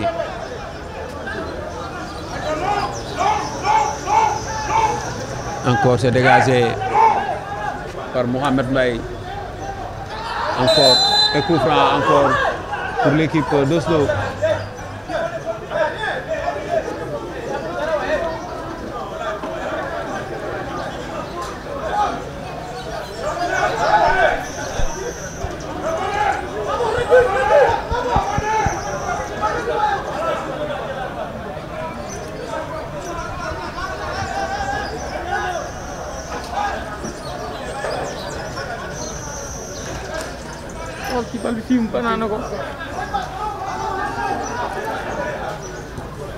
Un coup franc exécuté, un coup franc encore pour l'équipe de Mbour. C'est pratiquement, et c'est la fin. Non. Ouais, c'est la fin. Quel xamul lu sifflé di Baba. C'est la fin ici au stade Maniang Soumaré de Thiès. Match qui se soldait sur un nul, un but partout entre Mbour Petite Côte et Oslo Football Academy. Et les deux équipes se partagent les points pour le compte de la 17e journée. But marqué par son contre son camp par El Hadji Seydou Gueye à la 26e minute et l'égalisation de Abdou Khadir Djeylani Fall. Toujours pour les Mbourois, eux qui ont marqué tous les deux buts, l'une contre son camp, l'autre. Pour Abdou Khadir Djeylani Fall, un but partout, ils sont stade Elimanel Fall, ou le stade Maniang Soumaré du moins, le stade Maniang Soumaré de Thiès pour le compte de la 17e journée. Voilà, l'aventure continuera encore. Quant à nous, et merci à toute l'équipe d'Oslo Média, Oslo TV et toute l'équipe, les staffs, les dirigeants. Et nous vous donnons rendez-vous très prochainement. Très prochainement, au revoir et bye bye. Merci beaucoup.